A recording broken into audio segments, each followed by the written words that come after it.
Bonjour chers amis, soyez les bienvenus sur ma chaîne YouTube. Depuis mon jardin et mon champ de fèves derrière, aujourd'hui nous allons parler de la sédentarité. La sédentarité est un très grand problème, est un très grave problème, que ce soit pour la santé publique, mais pas seulement. Et nous allons voir pourquoi. Comment sommes-nous arrivés là? Il faut savoir que maintenant nous sommes les êtres humains qui bougent le moins et qui existaient dans toute l'histoire de l'humanité. Alors si on prend toute l'histoire de l'humanité, ça fait quoi? De plusieurs centaines de milliers, des millions d'années, on ne sait pas, on ne sait pas exactement. Nous, ça fait seulement 50, 60, 70, 70, 80 ans, etc. Que c'est comme ça. C'est surtout devenu ainsi depuis la fin de la Seconde Guerre mondiale. Nous ne bougeons quasiment plus et quel que soit l'endroit où nous habitons, nous avons un confort comme jamais personne ne l'a eu. Rendez-vous compte, nous avons accès à l'eau en veux-tu en voilà, on n'a que le robinet à ouvrir et on n'a que le robinet à ouvrir là où nos ancêtres allaient chercher l'eau au puits. Pour se chauffer, avant il fallait couper du bois. Maintenant on n'a que le radiateur, on n'a que le radiateur allumé. Il faut payer ces factures, vous me direz. Donc pour se déplacer, avant les gens ils devaient aller à pied ou à cheval. Comme maintenant on a les voitures, les avions et le train. Pour se nourrir, on a tout ce qu'on veut dans les supermarchés, dans des quantités jamais vues, à des prix jamais vus. La qualité, c'est autre chose, ça. J'en ai déjà parlé dans d'autres vidéos, notamment sur la sécurité alimentaire. Mais avant, les gens devaient cultiver la terre eux-mêmes, les manger de la viande, il fallait tuer un animal. Voilà, c'était comme ça dans le temps. Maintenant, évidemment, nous avons une énorme facilité et les gens bougent de moins en moins aussi. Pourquoi? Parce que de plus en plus, nous avons des emplois dans le secteur tertiaire. C'est de plus en plus des emplois de bureau, assis, travailler sur un ordinateur, etc. Et les gens n'ont plus, et même les enfants n'ont plus d'activité physique. Les gens ne sortent plus jouer dehors, ils sont tous sur leur tablette, sur leur play, etc. Et ça a comme des conséquences tout à fait graves sur la santé. Alors les conséquences sur la santé, c'est quoi? C'est qu'on a vraiment une explosion de l'obésité, des diabètes, mais également aussi, on a de plus en plus de problèmes articulaires et de faiblesses, simplement parce qu'on ne se sert pas, on est fait pour, on est évolué pour être capable de marcher, de faire des efforts, de travailler la terre, de se servir d'outils, surtout de marcher énormément, et on ne marche plus du tout. La plupart des gens ne marchent plus. Quand je vois avec mes élèves, quand j'organise une activité scolaire pour laquelle il faut se déplacer dans dans un autre endroit de la ville, même à 2 ou 3 kilomètres, tout le monde veut prendre le bus. Donc c'est vraiment tout à fait catastrophique. Alors beaucoup de gens ne sont tout simplement plus capables de marcher ou d'endurer quoi que ce soit. Physiquement, ils sont même plus capables d'endurer quoi que ce soit. Oui, on fait du sport, mais c'est pas la même chose que on va dire que les paysans qui travaillaient tous les jours dans des conditions difficiles. La salle de sport, ça aide, c'est très très bien, mais ça ne remplace pas tout. De toute façon, tout le monde n'en fait pas. Et alors, les autres conséquences que ça va avoir, évidemment, oui, il y a aussi les problèmes cardiovasculaires, mais également les problèmes mentaux, parce que de plus en plus de personnes sont en dépression nerveuse. Et alors, le fait de tout le temps être confronté à euh, le fait de tout le temps travailler, de tout le temps bouger, ça va vous aider psychologiquement, etc. Moi, par exemple, si je ne faisais pas mes 200 km, mes 200 kilomètres de vélo tous les mois, et que je ne travaillais pas dans mon jardin, je crois que mon moral, il serait pas là du tout. Donc voilà, donc ça, c'est quand même vraiment très très utile, très très utile psychologiquement de bouger et de faire du sport. Donc énormément de problèmes de dépression, d'addiction, etc. Viennent du fait que tout simplement on ne bouge pas. Et alors ça fait aussi qu'on a très très peu d'endurance et de résistance mentale.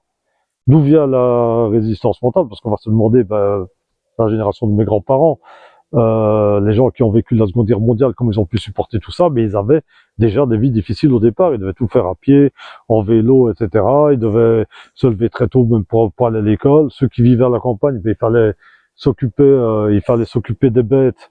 Oui, je surveille mes poules en même temps.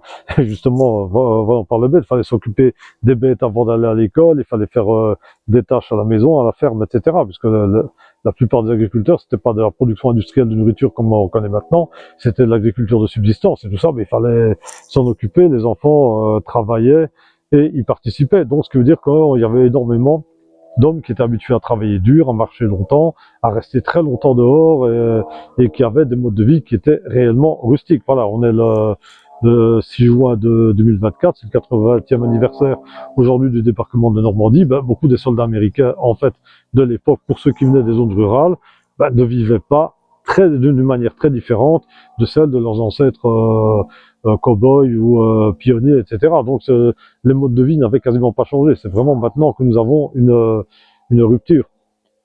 Alors le problème qu'il y a, ben, c'est que malheureusement, voilà, la situation dans laquelle nous sommes, nous pourrions nous comparer à des animaux d'élevage industriel qui n'ont plus vraiment de capacité physique. Parce que maintenant, nous avons des vaches que si elles courent, elles vont faire des crises cardiaques, des poules qui ne sont pas capables de marcher, etc.